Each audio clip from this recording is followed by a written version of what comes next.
No, I'm sorry. What I meant to say is everybody's a monster, period. What do you think of the Trump? What do you think of the Trump White House admitting more influencers and podcasters into the press corps? Yeah, the press room is different. I mean, it reflects America. I think it's great. Yeah, you do. But it's mostly right-wing influencers and podcasters, obviously. But I think it's a good step. I mean, this is how people are getting their news. It is. I mean, how can you deny it? This clip from Overtime with Bill Maher, we are diving into a wild political conversation that's as messy as a campaign trail and as absurd as reality TV. Exactly the kind of material that gets a crowd roaring when Bill Maher puts a CNN guest in her place. This one is very exciting. I had a blast recording this video, so let's just get into this clip where, of course, I'll be giving you my unfiltered opinion. I was actually over there the other day, and it's packed in there. And I think even all the reporters, whether you're Legacy or the podcasting people, they're all happy. And then they have like the one rotating chair, which I guess is pretty cool. So there's always like somebody new that comes in. So this is you're at the White House, you're talking about? Yeah. Yeah. But it was Axios that they gave the new media seat to, and that is to Mike Allen, who is like an established reporter in Washington. Axios has been around for like 5 years, sold for $500 million. I don't really consider it new media, and I thought it was interesting that that was their first new media. It is new media, because old media sells for $1. That is true. What do you mean by that? Well, that's what Bezos bought the Washington Post for. He bought it for like $1, didn't he? So, you know, the new Well, stuff. that's because he's worth like $500 billion. So it was, yeah. It's all relative. But I'm interested in this. You're at the White House. What were you just hanging around? I know some people over there, you know. No, I'm asking. You're like, you have that kind of carte blanche. You can just walk. No. I was there for I think it was an education event that the president did, and a lot of the staff I know from the campaign trail. Right. So walking in there, it was like I was on the campaign trail. So everybody's just saying hello, hugging. Let me show you my office. So I was kind of walking around. Got a chance to see the press room. They go, stand at the podium. I'm like, no. I'm not going to do that. Give them 4 more years, right? Oh, Well, then maybe you can answer this one. Has Mar-a-Lago culture, it's actually addressed to you, come to D.C.? Are the cruel kids popular? Yeah, I mean, I think just the aesthetic of Mar-a-Lago and the people around Donald Trump, they haven't even just changed D.C., they've changed Palm Beach. It's like the long platinum blonde hair, the big eyelashes, the buccal fat removal, the lip filler. They look like Kristi Noem or, I don't know. Sounds like Hollywood. Lara Trump. Yeah, it's a look. It's very Kim Guilfoyle. And actually, in Palm Beach, they're calling it like the Mar-a-Lago look, and they're asking plastic surgeons for it. It's only a matter of time before it comes to D.C., and everybody's looking like that. In tight red dresses, you know. I'm getting excited. The blazer will be gone.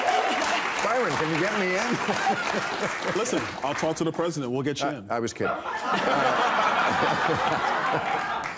Do you think Trump will attend the White House Correspondents' Dinner in April? Ooh. Well, I mean, many people say attending the Correspondents' Dinner that year that Obama made fun of him from the podium is what was the motivator for him to get into the presidential race to begin with. I mean, he had been talking about it for years, so I don't think it's just that. But what do you think?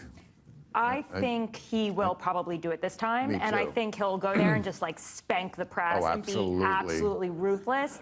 Whereas last time, I don't know why he didn't go last time. I think he just has this different sort of energy. He feels like he owns the press. No, I think he was really just pissed with the press and was like, why am I showing up? But I think now he's in this, I think for him, he's in this mode of, I'm president again.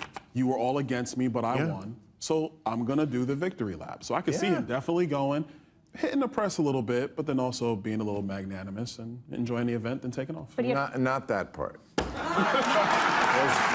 part is not happening. Yeah, Bill stops him here and says, yeah, that part is not happening. So it's pretty obvious, he's very clear, he's not leaving any room for wishful thinking about Trump suddenly showing a softer, magnanimous side. I mean, this guest throughout this entire clip has this idealized narrative of Trump and a lot of the points that he's going to be making. And you can see this guest's face here in a second when he's put back in his place. I mean, also, to be honest, this point makes something very clear to me. It shows that loyalty in Trump's world isn't about earning respect through sound policies or honest debate. It's about sticking with a persona, no matter how polarizing.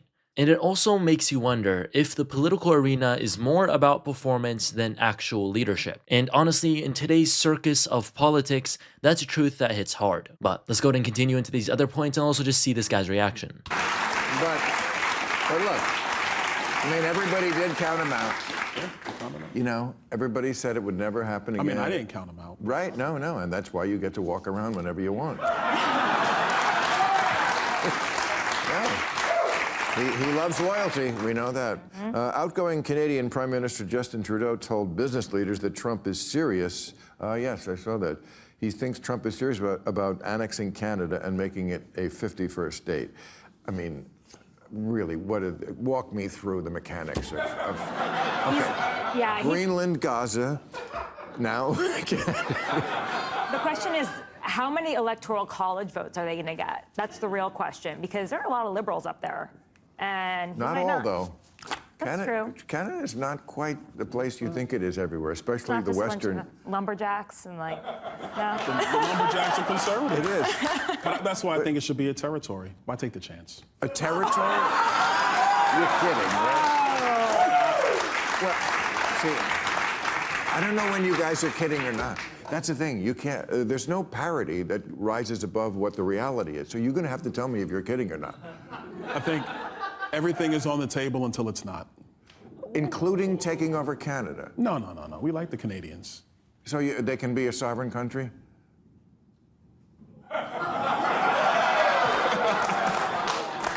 You Yes, like the yes, Puerto they can Ricans be. too, right? And We love Puerto Rico. Puerto Rico's great. Well, Puerto Rico they're already American citizens. Yeah. Of course they are, yeah. That's right. I mean, We look, we'll see what happens. We wouldn't throw paper towels at just anybody. All right. Thank you very much, everybody. Bill Maher does what he does best, and he doesn't just throw away a remark. And what he says at the end here, where he says we wouldn't throw paper towels at just anybody, isn't just a throwaway remark about paper towels, of course. It's a pointed critique of how certain privileges and perks are doled out without any real merit. Maher's basically saying that not everyone is worthy of the extra attention or benefits that come from being in the inner circle. In this case, he's calling out the idea that some people get treated like VIPs simply because they're in the right place or have the right connections, even if their arguments or contributions are hollow. At its core, this statement questions the substance behind awarding favors. If you don't back up your positions with solid reasoning, then you shouldn't get the freebies, whether it's paper towels or a seat at the table. Because honestly, at the moment, we live in a world where special treatment is handed out like party favors. And it's very important to remind everyone that true merit should be the basis for any kind of reward, not just the ability to show up and blend into an elite crowd. That is the baseline. We need more accountability and a little more common sense in an environment that too often values style over substance. Because at the end of the day, politics is here to fix real issues, not to have some fashion show or celebrity show out. Of course, that's what I think. As always, I'd love to hear your guys' thoughts or opinions down in the comments below about the points that I made, the points that Bill made, and overall, this clip as a whole. Let me know your thoughts down in the comments below. Be sure to give us a like and subscribe, and we'll see you guys in the next one.